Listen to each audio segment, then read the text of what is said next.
And what we wanted to talk about in this, strategy showcase is, generally building upon the theme that we've been talking about all day, right? We have, talked about, there's many different ways to kind of, grow internationally, and we at Guelph have certainly kind of recognized that, and just in talking to several of you over the course of the day, we've been hearing some good feedback. So, again, we look forward to hearing more from everyone. But without further ado, I wanted to kind of, get this next session going. It's great to have these three gentlemen joining me. And I'm going to ask, let's start with introductions from Andy, please. Hey, so I'm Andy. I'm the general manager at Crave Beauty. Crave Beauty is an intentional skincare brand, and we are distributed 100% online, mostly in the US and also in Korea and a little bit internationally too, and we ship internationally. Great. Hamad? Hey, everyone. I'm Hamad. I run eBay's global authentication operations. I've been there for about 4 months. Prior to that, when I was here at Guelph last time, I was at GOAT, and so I made the switch over. And just a theme that I'm going to double down on is eBay is not your daddy's eBay anymore. So, you want to talk quickly about authentication? Just what do you mean by authentication? Yeah, so the world is full of fake goods out there, and what we're trying to do is build consumer trust by authenticating goods. So whether it's sneakers or handbags or jewelry, we have the goods come in, we have experts that look at them and then authenticate and then ship out to the buyer. It's fascinating business. Jose, please. Yes, my name is Jose Farinas. I work with Wall Clipper. I'm Latin American, Southeast and Asia Pacific president. I have been with the company for 10 years. I started in Brazil, and then I moved to Latin America, and I just took responsibility over Asia. So, and I've had the pleasure of working with Jose, so it's thrilling for me to see him assume control over the Asia Pacific region in addition to LATAM. Let me just share a little bit around Wall. Yeah, basically Wall is an American company, 103, 104 years old. Wall started with the invention of the hair clipper. So the founder invented the product, and a totally new business was built from there. So Wall is based in Sterling, Illinois, and and now we operate in 24 different marketing offices, and we have quite a lot of plants as well: China, Vietnam, Hungary, Germany, UK, and US, and a small assembly line in Brazil. So it's a real global business with all its challenges. So, Jose, talk a little bit more, around, the Wall. Let's just start with the LATAM, region. And, again, you've spoken at Guelph, before. We've had, many conversations in the past. But, where have you been focusing, your team's energies, within LATAM, and just in general, how's it going? Yeah, we started our digital journey in Brazil, in fact, basically with a very low entry web store that we rented, and the social media efforts and my personal mobile phone. So from there, I believe that we have grown quite a lot. Today, I have another slide, we can talk later, but around 4.7 million followers we have in Latin regions, and we operate in 37 different social media channels. We have 8 web stores in Latin America, and I would say that we're quite successful trying to put this digital in the middle of our normal distribution. It's very challenging, but I think that we managed to fit this quite well. And there are a lot of learnings from this period that now I have the chance and opportunity that the Wall family gave to me to implement in Asia. So it's very challenging time for me.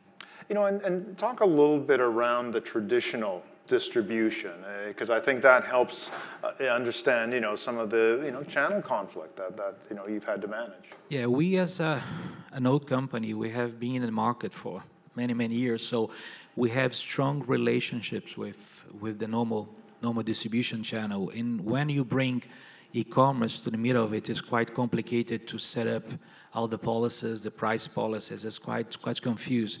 So we have a lot of trials and errors because it's very complicated. There's not a single role that fits to all. But I would say that today, all these different channels coexist quite well, because we are seeing a lot of the normal channels today going to e-commerce. So it's become a very confused environment that we as a brand try to control as much as we can.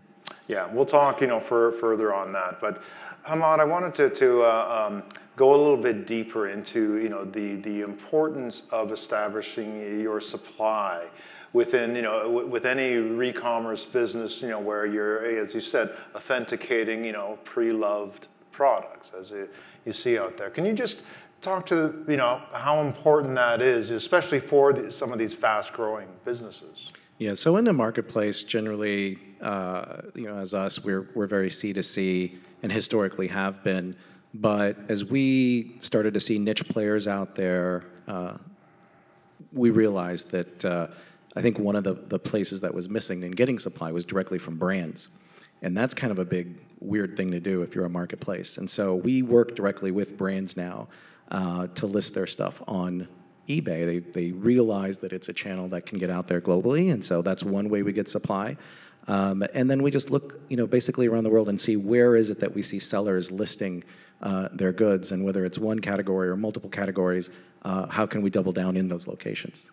And so what does that mean for you and your team, in terms of where you're establishing, outposts, so to speak? Or Yeah, so, eBay historically has been averse to opening physical locations, right? Because it's a very C2C, not wanting to get into the middle of the transaction physically.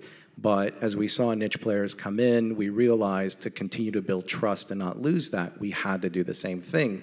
Now, we've seen other players go out and, that are very niche focused. So whether it's just sneakers or just handbags, and then they go to where that supply is. The problem with that is, or one of the problems with that is that when you do that and that category starts to dwindle in terms of price. Sneakers is a great example. Sneakers used to sell at an average on marketplaces for about $235. It has since fallen off a cliff. And so when that happens, what I want to do differently at eBay is find locations where sellers are selling multiple products in the focus categories that we have, being sneakers, handbags, apparel, jewelry, watches, and trading cards. Because what you find is sellers who realize that they can't make money in one category will flip to a new category. And instead of just relying on that one category, we can move with them. And so when it comes to opening up a physical location, it's about where do we see supply in multiple categories. That's where we would rather be. So that's when you talked about scaling authentication. That's really this cross-category, play essentially. How does that work? When again, a lot of cases you need to have that deep category expertise to truly, be an authenticator. Yeah, so the model that we've gone after, this is the problem that we ran into at eBay, is we made acquisitions of basically companies who knew how to do this really well. So the acquisition of SneakerCon, and partnerships with, for example, the Gemological Institute of America to do jewelry, PSA to do trading cards. And so as we build these partnerships, we put their experts into our facilities, or we'll use their facilities in different parts of the world. And that's how we go after it. That's how we build that muscle. Yeah, no, that'll be interesting just to see how you can demonstrate your leadership and, again, build that trust. Because certainly we've seen, how important that trust is, for supply, right? And yeah. Yeah, exactly. Like, for example, a couple of weeks ago, I was in Ohio. We use Stoll, which is a watch expert company, and they basically authenticate all luxury watches. And we could have tried to build all this in-house, but we knew someone that actually knew how to already do this. So all of our watches go to one location, they get authenticated, and then they ship out. Now, we've partnered with them internationally because that company is not big enough maybe to have open up new locations in, let's say, the UK or other parts of the world. So then they help us hire the experts in those other parts of the world, and we start to build that muscle internationally. We'll come back to some of those partnering, initiatives, shortly. But let's go to Andy, because again, Andy, we wanted to, we thought this is a really good, contrast of where Crave Beauty is versus, say, the 103-year-old, wall clipper. So tell us a little bit more, of Crave's, short history and where you're selling today and where your inventory resides and so on. Yeah, so Crave has been around for almost 6 years now. We were founded by Leah Yu, who's an influencer, and the problem we're addressing is kind of having an intentional skincare routine. We only have 6 SKUs. You really only need 3 products in your kind of core series, and kind of that's how we market. Leah herself is Korean. When we first founded the company, we had offices both in Korea and in the US. We did fold our Korea office, but we still have inventory there. We still have a distribution network there, and 30% of our sales are from Korea. So when we start to think about kind of global expansion, especially in the coming years, we've been trying a few different things. So in the past year, we've really focused on cross-border e-com from the US. So we've kind of turned on shipping across the globe, but have really felt that it hasn't achieved what we were looking for, primarily due to the customer experience, right? Your international customers are shopping in USD, they're facing duties and taxes and customs that they're not used to.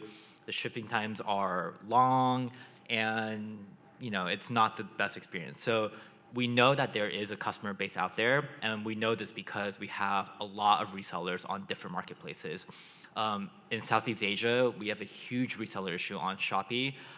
We see all of them coming from, or all of them buying from our Korea site and shipping it themselves into the different markets.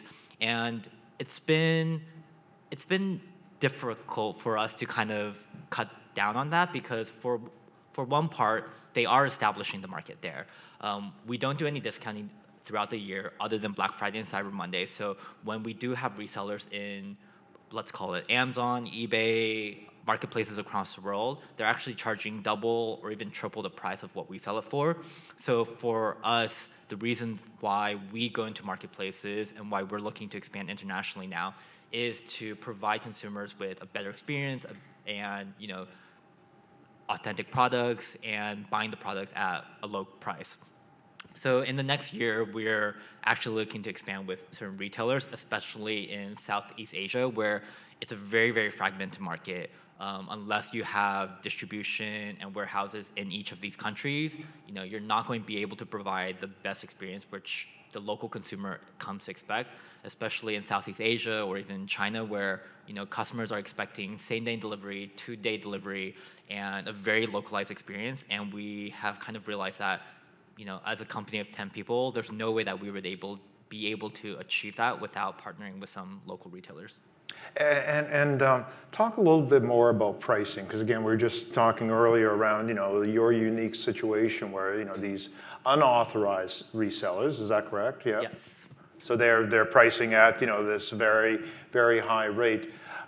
How does that make you think about your own pricing control, and as you were talking a little bit around selling on Amazon, for example? Yeah. So I think we've kind of let it kind of be and let them resell. They buy at full price, and we are making the margin.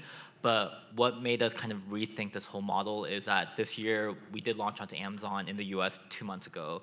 And the reason we launched on there is we've kind of realized that these resellers probably have $1 million business annually, and they're selling our product for double the price. There are potentially maybe issues with fake product, but probably not as much. And what we realized is we don't want to be the ones going there and policing this environment. And we know that because we don't have a wide distribution, as long as we just put ourselves on the marketplace, we'll naturally just push them out and capture the market. So that's the reason why we kind of entered. Yeah, no, that's interesting. Let's shift a little bit to marketing, and then I want Jose to talk about some of his marketing, as well. Your founder was a big influencer, so that has been kind of the mainstay of your marketing. Is that going forward? Is that and is that going to be the primary channels? And how are you dealing with growing regions like Southeast Asia with your marketing? Yeah, so I think we're pretty lucky where K-beauty is a global phenomenon right now, and it's growing triple-digit, double-digit across the globe. And Southeast Asia particularly, we see a very high demand. And we also kind of look at her following base. So she has 1.3 million followers on YouTube, and the majority of them are in Indonesia, in Thailand, Malaysia, and in Southeast Asia. And so we know that there is demand there, that her followers are there, and that's why we want to expand there. So in the next 12 months, we have a lot of travel planned for her, meet and greets, and kind of building that demand and hype with her. And that probably combines with your desire to maybe sell wholesale, get into some stores, build the brand awareness that way. Is that right? Yeah, so we are planning to launch with Sephora in APAC. And to do that, we are kind of partnering with them across different activations. Again, it just sounds like, the Crave Beauty business, is really broadening your own, go-to-market, approach, which will be really fascinating to, again, see how that unfolds for you. Jose, we have to talk about this because we know that you have been a very big proponent of social marketing, and tell us what we're looking at here. Yeah, I mean, since I joined WOW, I put a lot of emphasis on our social media, really. Exploring one important aspect is that the strong connection that we have between the brand and our users. So, I mean, as you can see here in this slide, I mean, I don't believe there are many products that people make tattoos with the product. So this connection enables us to create a very solid social media platform. So from there, we started in Brazil and we expanded throughout the region, if you want to. So, and today, we basically have 4.7 million followers in Latin America. We post in 37 social platforms with a very big amount of organic impressions. So the heavy lifting is done by a team that I call by OLA, is the House of Latin America. It's basically an internal marketing agency with 5 employees, basically 1 supervisor, 2 graphic designs, 2 social media assistants, and 2 students. All these people, they manage to post 60 posts a day. It's a lot of work, and this team is spread between Brazil and Argentina as well. So the intention is the intention of this group was to, of course, do branding, but also to generate traffic to our 8 e-commerce stores that we have in Latin America. And the approach in APAC is going to be basically the same.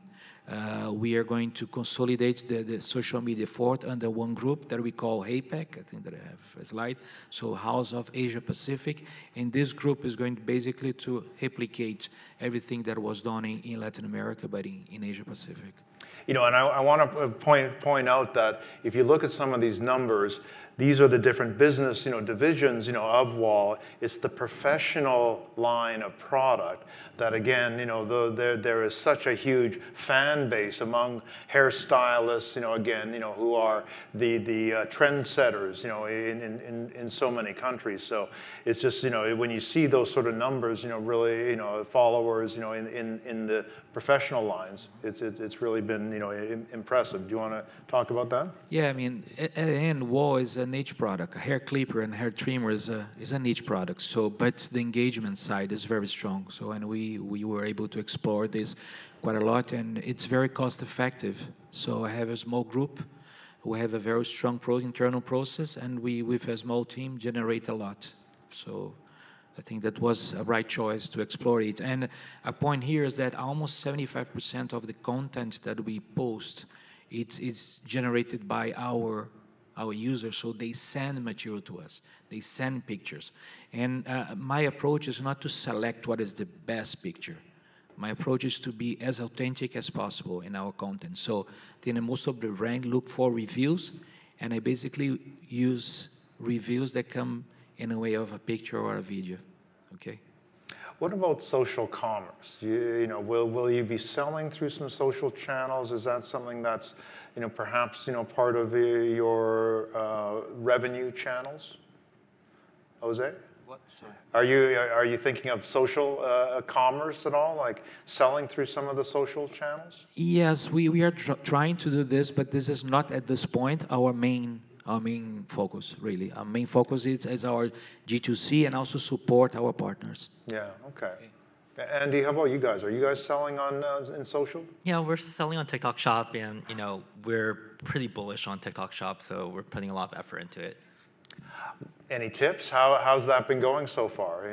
What's working, what isn't, if you can. I mean, for us, it's been a difficult process given that our account was started in Korea, so we're actually starting our TikTok account from scratch again with 0 followers. So it probably launched last week. So we're also kind of hoping that the buy-in from the TikTok team is going to help us grow too. Interesting. Again, great to follow. Hamad, let's come back to the whole partnership, side of things, because again, we've talked about, the challenge of scaling, authentication, processes, but there's been some acquisitions involved. Is that right? Yeah. So recently, if you've been following, we acquired a company called Certilogo, and Certilogo is essentially what you're going to start seeing from a government regulation standpoint in the future. Governments realize that there's a lot of fake product out there and want to have a digital footprint for everything that's sold, whether it's apparel or jewelry or what have you.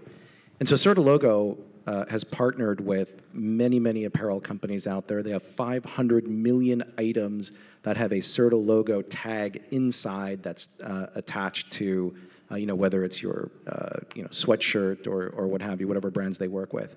And so that's been huge for us because that allows us to have basically a digital passport every time that good goes through our authentication process.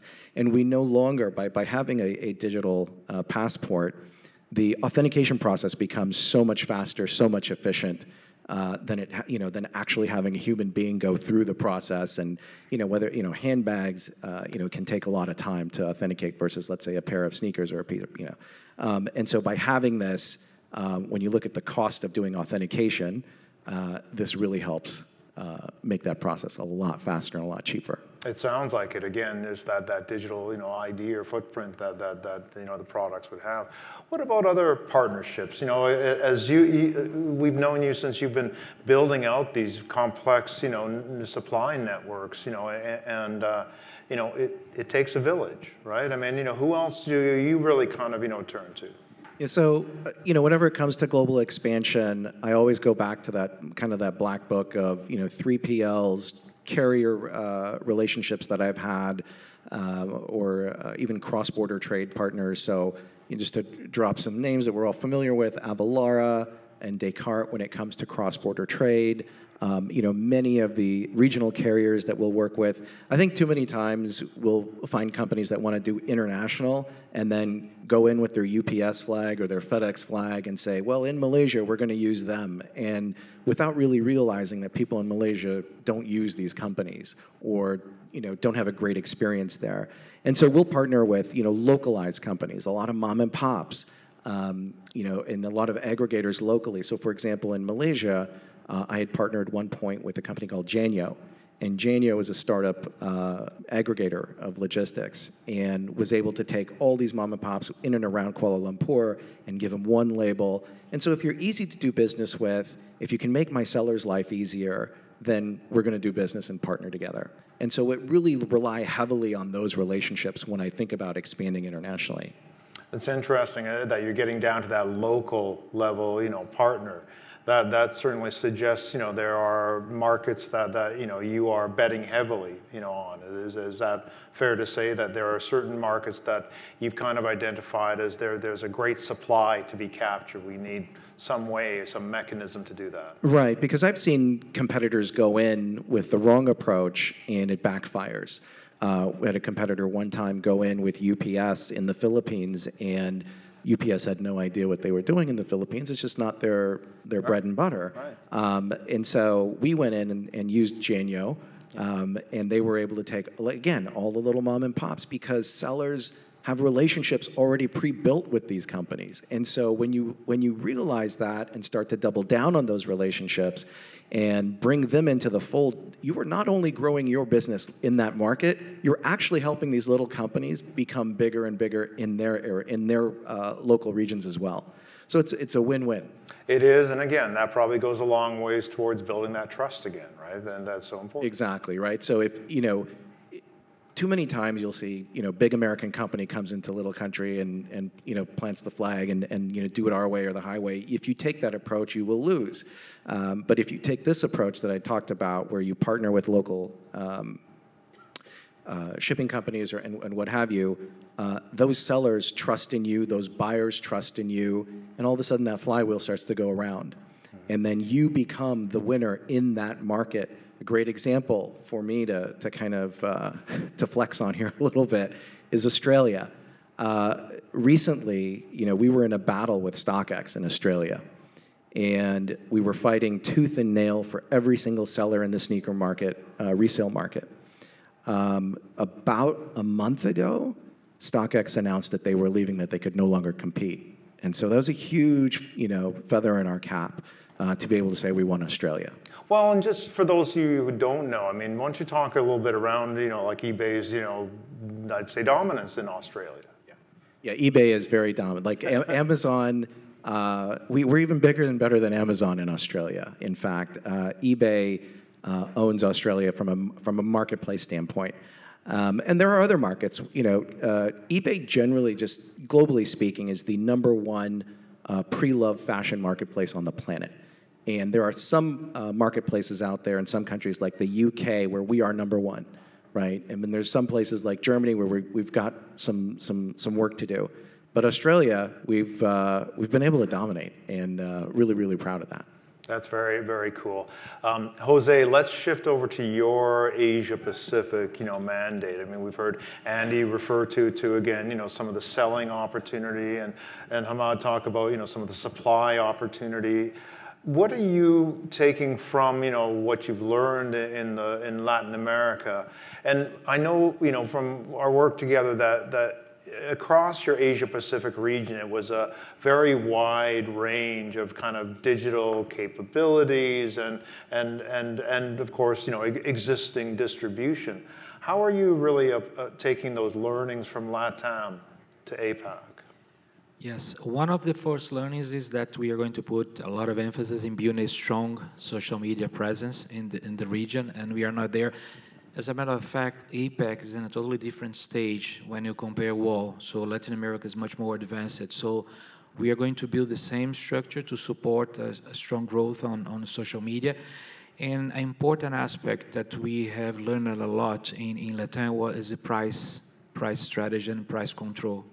So regions, countries under development, they tend to have much higher sales taxes than other regions. So contraband in these regions make a lot of sense. It's a good business. It's a business that it's valuable to take the risk. So the experience that we learn how to kind of go against this in Latin is going to be applied definitely in Asia for sure. And from a team standpoint too, it certainly sounded like you're taking some similar team structures, from LATAM and APAC, but you have this vision for a combined team. Is that right? Yeah, exactly. So we are building exactly the same org structure in APAC as we did for Latin America, and we are going to be in a second phase integrating the APAC team and the Latin America team. So this, what we call a Biola, and the APAC is going to be pretty soon just one entity playing different regions. So this is the idea. Yeah, that's fantastic. Let's kind of wrap up just in the short time that we have on some metrics, because I think, and I'd love to start with Hamad, just because of, again, the uniqueness of what you're trying to do. How, what are the success metrics that you might report to some of your executive sponsors that they know that, yeah, you're doing a good job? There's only one metric that matters at eBay right now, and that is to regain trust. And so CSAT is #1. We believe that if we win on CSAT, whether it's Trustpilot or what have you, if that happens and we're scoring well there, then GMV and revenue and all that will come. So there is no other metric at eBay. Yeah, I love that. Andy, how about you? I mean, you've talked some more financials. I mean, is that, how do you balance out, what you are measuring and managing to? Yeah, for us, we're a bootstrap company. We have no investors, so growing profitably is definitely key for us. So when we look at growing internationally, profitability is definitely key. Especially working with retailers now and taking a significant margin from us. Like, how do we scale and grow that profitably, and how do we do that, sustainably over the next 3 to 5 years? Very interesting. And Jose, how about you? In our case, we definitely go with revenue, profit, and return on investment. These are the key metrics that we follow. What about customer experience, metrics? Is that something that you're kind of tracking across region, whether that, as Hamad said, the customer satisfaction? Yeah, we track, we use a lot of the data that we can capture from the marketplaces platform, all the reviews and etc. But this is how we track it. And of course, as we have a lot of contact through our social media, we get a lot of input from the social media channels. Mm-hmm. Yeah, that's great. I know we could keep going, but I know we are, in the final, coming up to the final session here. And so I want to thank, Jose, Hamad, Andy, thank you very much for sharing your experiences. Again, we look forward to keeping track and then seeing how things progress, from here. But thank you very much. Thank you.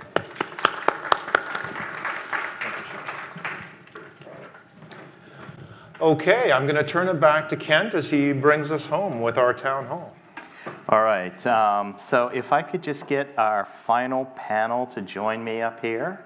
I'm going to actually stay here at the podium. Again, just want to thank everybody. Really great to see people. Come on in, have a seat, guys.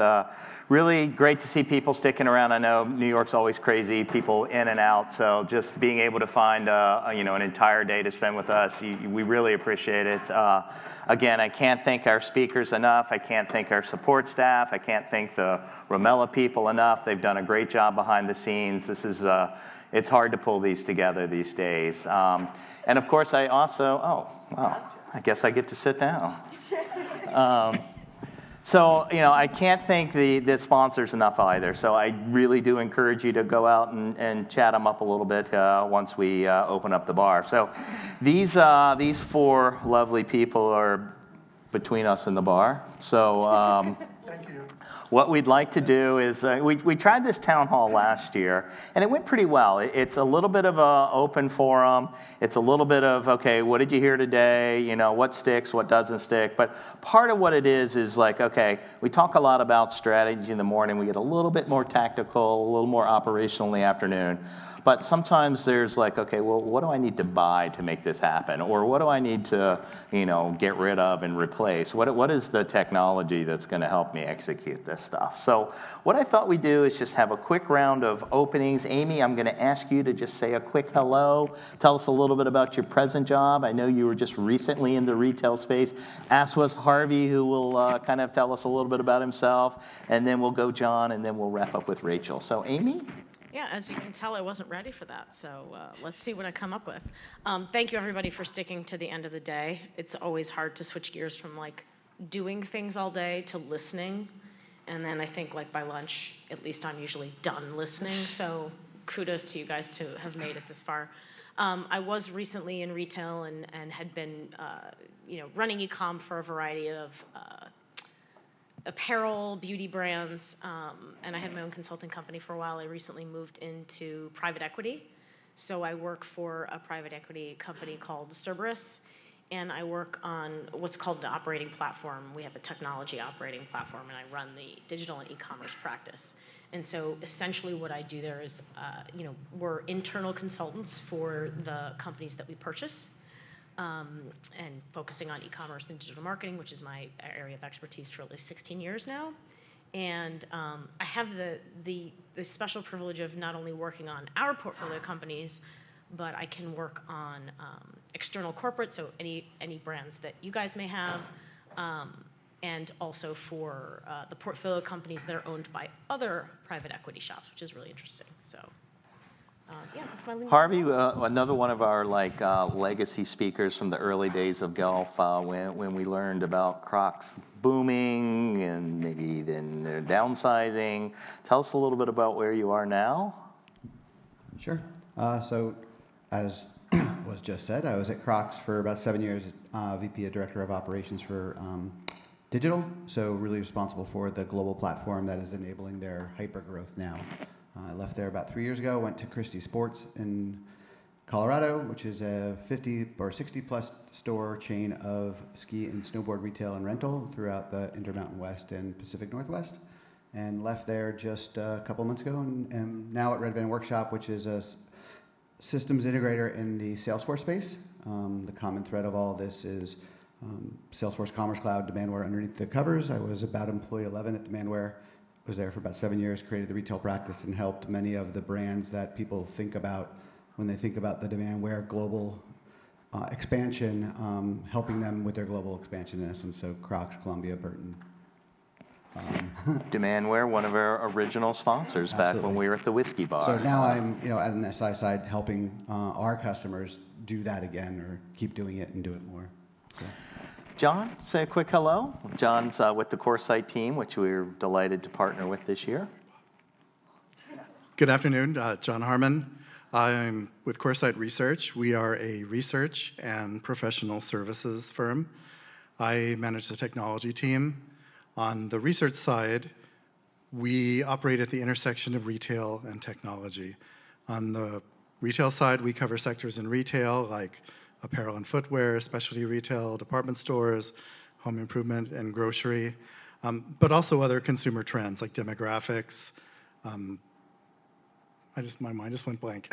What else we do? Macroeconomics, everything about the consumer.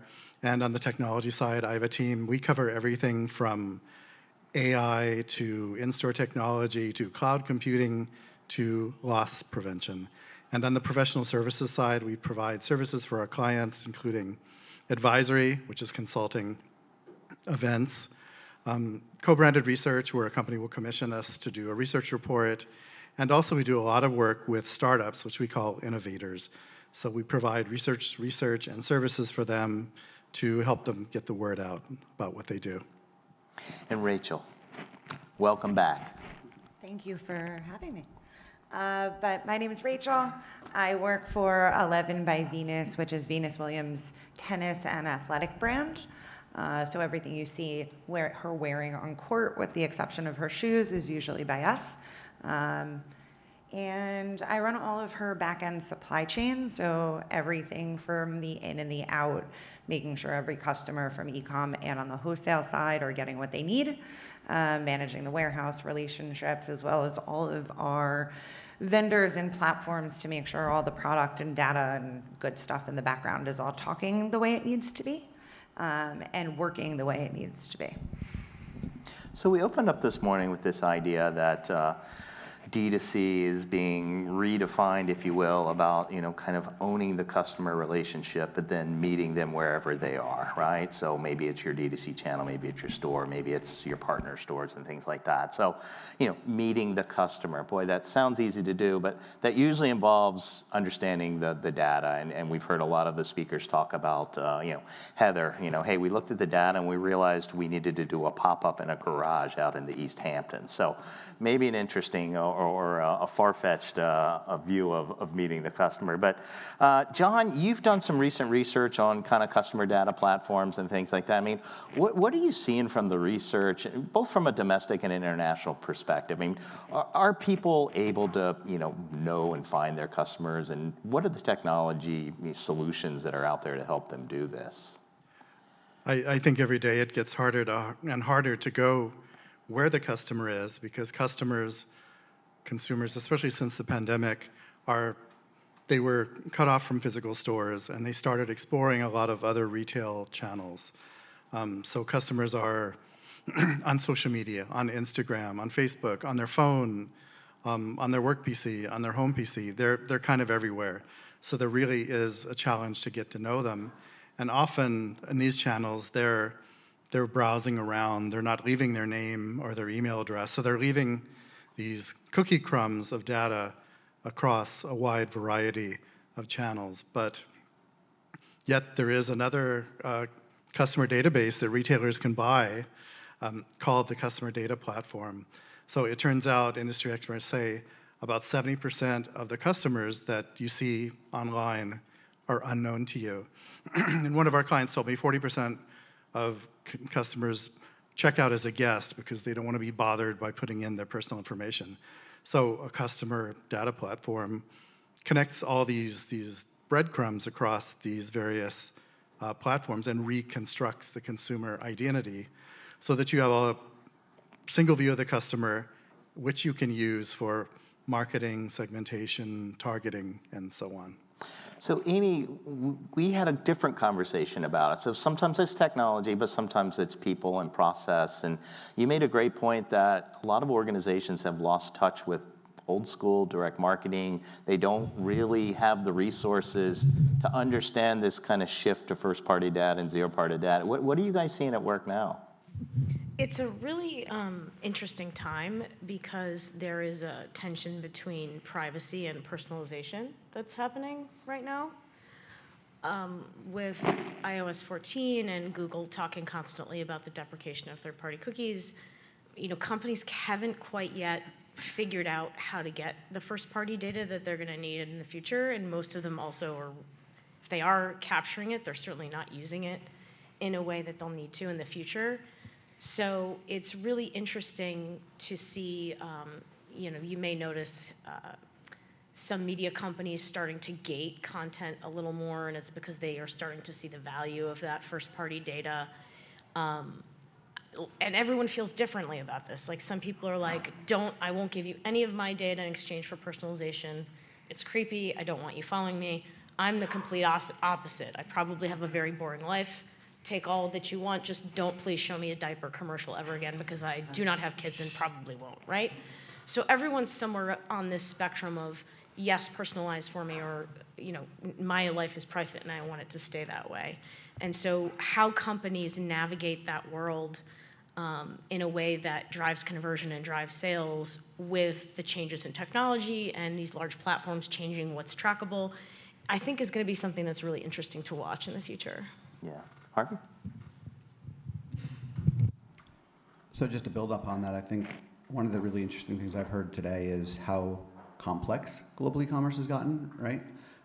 If you think back to the origins of Guelph, it was like if you had a website that was in a foreign language to the U.S. space business in that currency with that tax rule shipping from that country, that was like master's level class, right? And now that's table stakes.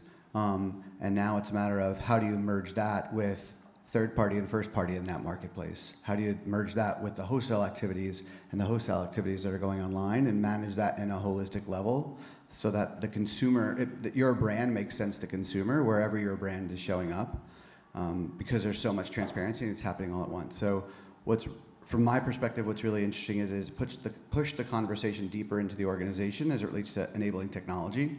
And instead of the website or the front-end technology being the enabler, it's really the CDP, or really the thing that feeds the CDP is the order management system, and getting order management systems out of ERP systems and making them standalone applications for digital marketers to really bring all this data together, cleanse it, and make it actionable for consumer insights. So, I think it's a really interesting pivot deeper into the technology stack that's now the blocker, or better said, the enabler of even further expansion or better customer experiences. And to think that that deep AS400 layer, from back in the day is now the thing that defines whether or not your brand can modernly show up to a consumer is crazy. Yeah.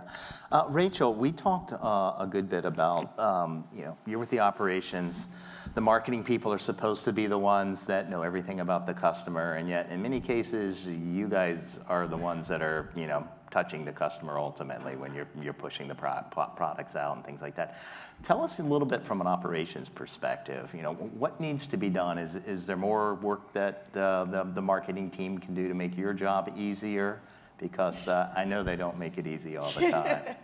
I mean, the easy answer is communication, right? I'm only good to be able to execute based on the information and directive that we get. But that said, we're also not the punching bag in operations. We are a forgotten soldier, and I think you said that very aptly last year, to the point that we are the wheels that make it go. We are the axle in that, and that's something that you have to be cognizant of as you're planning these projects out. Because we are the last touch point. So that doesn't mean you throw it over the fence and let someone else handle it down that supply chain, but how to collectively we work together to make that end result to that customer happen. And we are that touch point, whether it's the packaging in which they're receiving it, it's the poly bag in which they're touching it, it's how are we getting it there. All of these things have a cost associated to it, but also has a perception on the other side from whoever that end user is to make sure it happens the way that it needs to as efficiently as possible. Right. So I think another theme that we've heard throughout the day is this idea of getting inventory closer to the customer. And Harvey, we'll kind of come back to some of the order management, inventory management advancements that need to be seen. It certainly makes some sense when Ana Luisa can fulfill all of their international demand from the U.S. They're shipping usually small, lightweight pieces of jewelry. That doesn't always work for people that may have a bulkier product or something like that, where, as we were talking next door a half hour ago, sometimes it's about revisiting 3PL strategies in Europe and things like that. So I want to kind of put that topic on the table, just the idea that, inventory visibility is great, but, what does it take from a systems perspective? What are you seeing, Harvey, as far as, kind of this, I don't want to call it next generation order management, but I think that's the direction that I think we need to go here. I think the conversation starts with how expensive or burdensome inventory has become to businesses. The supply chain issues only exacerbated that issue. Obviously, channel disparity is another multiplier. It's almost impossible to forecast with accuracy what channel, which unit is going to be sold in. So figuring out your system so that the old world of physically separated inventory in a 3PL that was for e-commerce that wholesale didn't have access to, or virtually segmented inventory in your quote-unquote omni-channel warehouse where e-commerce had this inventory and then retail stores had this inventory and wholesale had that inventory for the same SKU, but it was virtually untouchable and theoretically owned, but you had consumer demand in one versus the other. So, again, centralized control and removing the barriers to the customer that's ready with cash in hand at the moment that they're ready, when they're ready in the channel in which they're ready to transact, is really critical to growth. There's nothing worse than e-commerce transactions not happening because size 7 or the blue one or whatever your variation is on your website is sold out, but there's 10,000 units over in wholesale because there might be an order come in 60 days from now. Right. Again, the legacy way of thinking, just driving those sort of consumer experiences because they're business operation centric, and turning those inside out is absolutely critical to success. So there's lots of applications out there, but the federated centralized inventory sharing application, and then treating all businesses equal as close to real time as you can. Yeah. Amy, are you guys doing anything? I know you guys, some genius guys down in the basement there that are doing all sorts of AI machine cranking and stuff like that. Anything that you can share as far as what you guys are looking at from more of the investor's perspective? Well, we're more than halfway through and no one has said AI yet, so I feel somewhat obligated to say AI. Well, that was the setup. I'm gonna make a T-shirt company someday, and I already thought of one of my first top sellers. It's gonna be, "Don't talk to me about AI anymore, please." So we're part of an operating platform that's technology-based. So a big part of my group is data scientists and engineers, and I'm lucky to sit near these guys. They're super smart. I don't know what the hell they're doing because I'm an e-com and digital marketing person, a marketing person at core. But some of what Harvey's talking about is going to change with AI because there's really, really exciting predictive modeling happening by these super smart guys. I don't know how they do it. I couldn't tell you. Put you in touch with them. But they're able to predict some of this stuff finally. And they're able to take unstructured data and make sense of it in an automated way that's super fast. It takes a lot of compute. And so from just a pure heaviness of data perspective, and I'm not using the right technical terms here, it's expensive, but we've done some really amazing stuff that just blows my mind away. We've done an AI model that predicts the ROAS for social influencer for one of our portfolio companies, and I'm talking to like 4 other brands about, hey, do you want us to try to build that for you? Because it's, predicting within, I think the data science guy said, like within 12%. All right, well, 12% is not great, but you know what? You might be off by 120%, so it's pretty damn good because you just don't know without a model like this. And there's regular work happening on our teams that have to do with intaking things like invoices that are in all types of different formats, using AI to put them into some type of cleansed databases and automated workflows that are, yes, in some ways taking the job of people, but also freeing up people to do more complex, more value-add human-type things. So at least that's the way I'm looking at the world of AI, and some of what's going to happen with prediction for inventory management, I think, is going to be really exciting when we unleash some of these models. Yeah, I mean, I think some of the conversations that came up as we were talking to speakers over the last couple of months was it kept coming back to sizing. It's like AI is going to really make size. Some of this double XL at the clearance rack that we were talking about with Valerie earlier. It's like the clearance stuff's going to disappear because we're going to figure out exactly what number of, what the sizes are for this channel, for this segment, all of that. So, John, tell us a little bit. I know you've been doing some AI work. What are you seeing as far as, what's real and what's next, and maybe what's hypey? Ooh, that's a dangerous question. Well, you're the tech guy. Go wild. Because in terms of hype, people are acting like AI was invented 11 months ago. Yeah, and it's 40 years old, right? Right. And we're all using AI every day, even though we don't know it. If you use the Waze wayfinding app, there's AI. Or if YouTube's telling you, it's machine learning. Or if YouTube's telling you what video you should watch next, that's machine learning. But I think generative AI it's really groundbreaking, because it's so, the CEO of NVIDIA put it this way, that the next programming language is going to be human language, that you can talk to your data in plain English or whatever language you speak, and you can find relationships and insights in your data. So it doesn't take programming. Data scientists will have a lot to do, but you don't need someone to program a dashboard for you. It lets you do these ad hoc queries on your data without programming. And I think, in addition, I think one of the huge unsung benefits of generative AI is its ability to generate computer code. That's boring, but it's really important to a lot of people, and it's going to create huge productivity increases, things that couldn't be done before. That's definitely something that we've heard. Just how do you kind of feed the engine, so to speak? And we could keep going on that. Again, conversation starts here, goes out throughout the day. The bar opens in 3 minutes, so I'm not going to stop anybody from getting there. But I do want to wrap up with sustainability. Rachel, thank you for hosting the roundtable earlier. Tell us a little bit from an operations perspective. Again, there's what you hear and what's real, and unfortunately sometimes what we want to hear isn't always real when it comes to sustainability. So I guess kind of give us a reality check on what you're seeing down at the dock, so to speak. I'm going to preface this by saying this is my personal feeling and not on behalf of any one company, person, or otherwise. But that said, I think one of the things I said to you is the unfortunate reality is it's become a buzzword here in the US. There is no monitoring of it. There's no consistency in what that message is, what these messages mean, how are consumers receiving that message, and understanding it. And we kind of have to look at this from a different perspective. The reality for me is every touch point costs $1, but on the flip side, what is that value?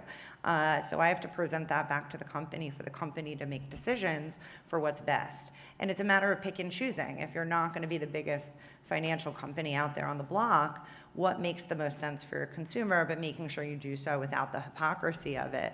And I gave the example at the roundtable. We have fabric for our customer. We're making tennis wear that has SPF in it, that is made from recycled water bottles. All of this really resonates and becomes really important. On the flip side, if you're shipping it in a poly bag that's not recyclable, in a carton that's massive, guess what? You're now a hypocrite, and you might have lost that customer and what they're understanding. So making sure that message is consistent. But on the flip side, not looking at the big picture of it and trying to figure out, okay, what can I start tacking off? Is it in the fabrication? Is it in how I'm shipping it? Is it the box that it's going out in? All of these things, while small, can have a big impact. And as you think about it globally, I've given the example of Germany. We have a very big company in Germany that we partner with. They're e-com based. We have fabric that I just mentioned, and it then qualifies within Europe as PPE, which is professional gear. Well, that needs certain labeling in it, and the entire lot of clothing came back to us. It's a learning experience, right? It's not, oh my God, what did we do wrong? It's, okay, now if we're going to branch out globally on the wholesale side, what is that need? What are the laws and regulations, and how can we better do so within our business to plan for it in the future?